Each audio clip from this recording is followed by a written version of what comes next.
નમસ્કાર વિદ્યાર્થી મિત્રો, સંકલ્પ ઇન્ટરનેશનલ સ્કૂલ નિકોલ. આજે આપણે 12th commerce Gujarati medium subject account part 2 chapter 2 ડિબેન્ચરના હિસાબો એમાં જે નવો ટૉપિક આજે આપણે શીખવાનો છે કે જ્યારે કંપની ડિબેન્ચર બહાર પાડે, હવે એ ડિબેન્ચરના નાણાં અમુક વર્ષ પછી પરત કરી શકાય એવા હોય તો પરત કરી શકાય તેવા ડિબેન્ચર બહાર પાડતી વખતે તેની જે હિસાબી અસરો થશે એની માહિતી આજે જોવાની છે આપણે. તો પરત કરી શકાય તેવા ડિબેન્ચરો છે એ કંપનીએ કઈ રીતે બહાર પાડેલા છે એના આધારે અલગ અલગ એની આમનોંધો લખાશે. તો સૌ પ્રથમ આપણે જોઈએ કે ડિબેન્ચર મૂળ કિંમતે કે પ્રીમિયમથી કે પરત કરી શકાય છે કે વટાવથી બહાર પાડેલા હોય. આ ત્રણમાંથી કોઈ એક રીતે કંપની ડિબેન્ચર બહાર પાડી શકે, કાં મૂળ કિંમતે, કાં પ્રીમિયમથી, કાં વટાવથી. પરંતુ જ્યારે ડિબેન્ચર હોલ્ડર્સને નાણાં પરત કરે ત્યારે એમને વટાવથી પરત કરી શકાતા નથી. કાં મૂળ કિંમત જેટલી રકમ પરત કરવી પડે ને કાં પ્રીમિયમથી પરત કરી શકાય.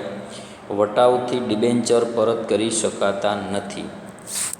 તો કઈ રીતે બહાર પાડ્યા છે અને કઈ રીતે પરત કરવાના છે એને આધારે એની જે પરિસ્થિતિ છે એવા સંજોગોમાં કેવી આમ નોંધ થાય.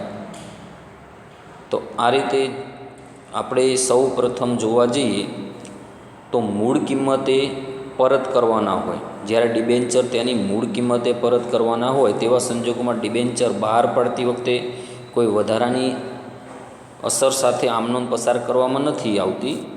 પરંતુ જ્યારે ડિબેન્ચર મૂળ કિંમતે બહાર પાડી અને કઈ રીતે પરત કરવા એની આપણે માહિતી જોઈએ તો સૌ પ્રથમ 3 આમનોંધો એક વર્ષની લખી શકાય.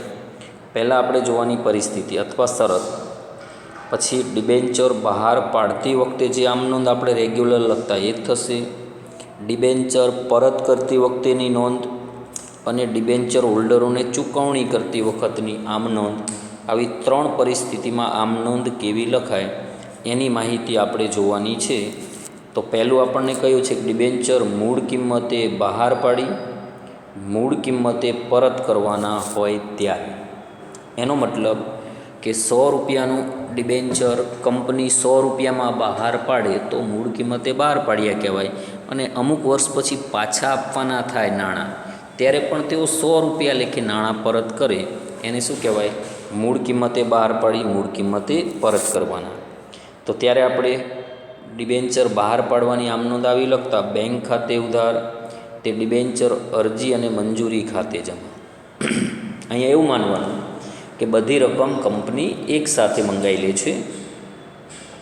હવે જ્યારે ડિબેન્ચર હોલ્ડરોને નાણાં પરત કરવાનો સમય થશે ત્યારે કંપની જે ડિબેન્ચરની રકમ છે એ ડિબેન્ચર હોલ્ડરો ખાતે લઈ જશે. પરંતુ જ્યારે બહાર પાડો છો ત્યારે આપણે 2 આમનોંધ લખતા, પહેલાં નાણાં મળે એની અને પછી આમનોંધ લખતા ડિબેન્ચર અરજી અને મંજૂરી ખાતું બંધ કરી અને આપણે ક્યાં લઈ જતા? ડિબેન્ચર ખાતે. એટલે બીજી આમનોંધ લખાશે ડિબેન્ચર અરજી અને મંજૂરી ખાતે ઉધાર, તે ડિબેન્ચર ખાતે જમા. જો ફક્ત બહાર પાડવાની આમનોંધ કહે તો આ 2 આમનોંધ લખાય. પણ એમ કે પરત કરવાની આમનોંધ લખો તો હવે આ ડિબેન્ચર ખાતું અહીં જે આપણે જમા કર્યું છે તો પરત કરવાનો સમય આવે ત્યારે એ ડિબેન્ચર દેવું જમા છે હવે ઉધારી દેવાનું. અને રકમ કોના ખાતે જમા લેવાની? ડિબેન્ચર હોલ્ડરો ખાતે. અને હવે ડિબેન્ચર હોલ્ડરોને જ્યારે નાણાં ચૂકવવામાં આવશે, ચૂકવણી થાય ત્યારે આ ડિબેન્ચર હોલ્ડર ખાતું જમા છે એને ઉધારી દેવાનું અને બેંક ખાતું શું કરી દેવાનું? જમા. તો આવી 3 બાબતોને ધ્યાનમાં લઈને આપણે નોંધ કરવાની આવશે. બહાર પાડતી વખતે કેવી નોંધ થાય, પરત કરતી વખતે કેવી થાય અને ડિબેન્ચર હોલ્ડરોને નાણાં ચૂકવતી વખતે કેવી આમનોંધ થાય એવી પહેલી પરિસ્થિતિ આપણે જોઈ. હવે આપણે પરિસ્થિતિ નંબર 2. તો જે પરિસ્થિતિ નંબર 2 છે એમાં તમે જોશો તો એના અંદર બીજા નંબરની પરિસ્થિતિ કે શરત છે કે ડિબેન્ચર પ્રીમિયમથી બહાર પાડવા, મૂળ કિંમતે પરત કરવા. જો પ્રીમિયમથી બહાર પાડે તો કંપનીને લાભ થશે. દાખલા તરીકે 100 રૂપિયાનો ડિબેન્ચર કંપની 110માં બહાર પાડે તો કંપનીને 10 રૂપિયા વધારે મળશે. પરત કરે ત્યારે 100 રૂપિયા જ પરત કરવાના થશે. એને કહેવાય પ્રીમિયમથી બહાર પાડી મૂળ કિંમતે પરત કરવા. ત્યારે કંપનીને પ્રીમિયમ સહિતની જેટલી રકમ મળશે ત્યારે બહાર પાડતી વખતે પહેલી આમ નોંધ લખશે બેંક ખાતે ઉધાર, તે ડિબેન્ચર અરજી અને મંજૂરી ખાતે જમા. હવે ડિબેન્ચર અરજી અને મંજૂરી ખાતું બીજી આમ નોંધમાં ઉધાર કરશે અને પછી એના બે ભાગ કરશે. એમાં મૂળ કિંમત જેટલી રકમ આપણે ડિબેન્ચર ખાતે જમા કરતા અને વધારાની રકમ મળી હોય એ જામીનગીરી પ્રીમિયમ અનામત ખાતે જમા કરતા. દાખલા તરીકે 100 રૂપિયાનું ડિબેન્ચર 110માં બહાર પડે તો પહેલી આમ નોંધ આપણે 110થી લખી હોય, પણ બીજી આમ નોંધમાં 110થી અરજી અને મંજૂરી ખાતું ઉધાર થશે તો ડિબેન્ચર ખાતે 100 લેખે જમા થશે અને જામીનગીરી પ્રીમિયમ અનામત ખાતે કેટલા જમા થશે? 10 રૂપિયા. હવે જ્યારે મૂળ કિંમત પરત કરવાની હોય તો ડિબેન્ચર ખાતે આપણે અહીંયા મૂળ કિંમત જમા લીધી હશે. હવે એ ખાતું પરત કરતી વખતે ઉધારવાનું, તો ત્યારે આમ નોંધ લખાય ડિબેન્ચર ખાતે ઉધાર, તે ડિબેન્ચર હોલ્ડરો ખાતે. અને હવે ચૂકવણી થાય ત્યારે નોંધ લખાય ડિબેન્ચર હોલ્ડરો ખાતે ઉધાર, તે બેંક ખાતે. તો જ્યારે પ્રીમિયમથી બહાર પાડી મૂળ કિંમત પરત કરવાની હોય તો આવી આમ નોંધો થશે. પછી ત્રીજી રીતે ડિબેન્ચર બહાર પાડવામાં આવે જેને આપણે કહેતા વટાવથી. તો ડિબેન્ચર વટાવથી બહાર પાડી મૂળ કિંમત પરત કરવાની હોય તો કંપની જેટલો વટાવ આપે છે એટલું નુકસાન જશે, જે હમણાં જ આપણે અગાઉના દાખલાઓમાં ચર્ચા કરી હતી કે અહીંયા નિયમ એવો હોય છે કે 100 રૂપિયા મૂળ કિંમત ડિબેન્ચરની હોય અને કંપની 10% વટાવે બહાર પાડે તો કંપનીને 90 રૂપિયા મળશે, પણ જ્યારે પાછા આપવાના થશે ત્યારે 100 લેખે પરત કરશે. એટલે 10 રૂપિયા વટાવનું નુકસાન જશે, જે આપણે મંજૂરી વખતની આમ નોંધમાં વટાવ ખાતું ઉધારતા.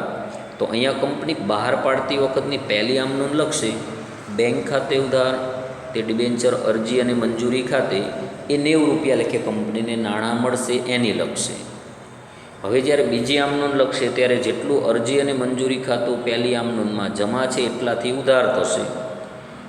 બીજું ખાતું ઉધારવાનું આવશે ડિબેન્ચર વટાવ, એટલે અરજી મંજૂરી 90 લેખે ઉધાર થશે, વટાવ 10 લેખે ઉધાર થશે, એટલે 100 રૂપિયા ઉધાર થઈ ગયા.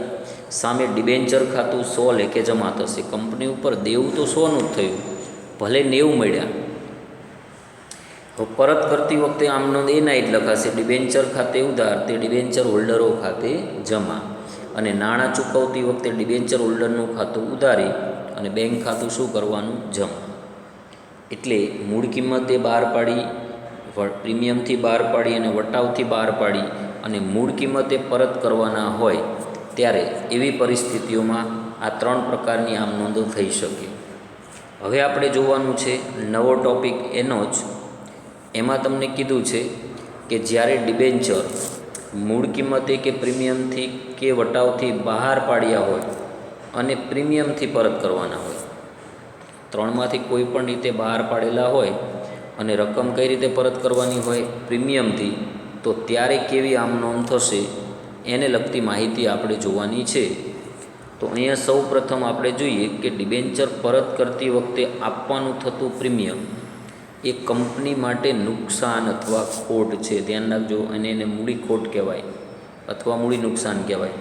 તેથી આ પરત પ્રીમિયમની રકમ ડિબેન્ચર બહાર પાડતા થયેલ નુકસાન ખાતે ઉધારવામાં આવશે, કારણ કે કંપની માટે નુકસાન છે. તો આનો મતલબ એવો થાય કે કંપની 100 રૂપિયાનું ડિબેન્ચર મૂળ કિંમતે 100 લેખે બહાર પાડે અને પાછા આપવાના 110 થાય તો 10 રૂપિયા વધારે ચૂકવવાના થશે. એ બહાર પાડતા થયેલ નુકસાન કહેવાય. તો ડિબેન્ચર બહાર પાડતા થયેલ નુકસાન ડિબેન્ચર પરતના નુકસાન તરીકે પણ ઓળખવામાં આવશે. અને ભવિષ્યમાં આપવાનું થતું આ પ્રીમિયમ એ કંપની માટે દેવું છે, જેથી પ્રીમિયમની રકમ ડિબેન્ચર પરત પ્રીમિયમ ખાતે જમા લેવામાં આવશે.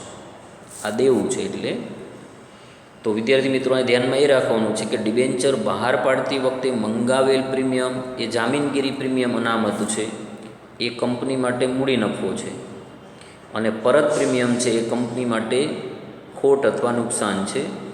જ્યારે ડિબેન્ચર પરત કરતી વખતે ચૂકવવાનું થતું પ્રીમિયમ એ પરત પ્રીમિયમ કંપની ડિબેન્ચર પરત પ્રીમિયમ ખાતે લઈ જઈ એ કંપની માટે શું બને છે? દેવું.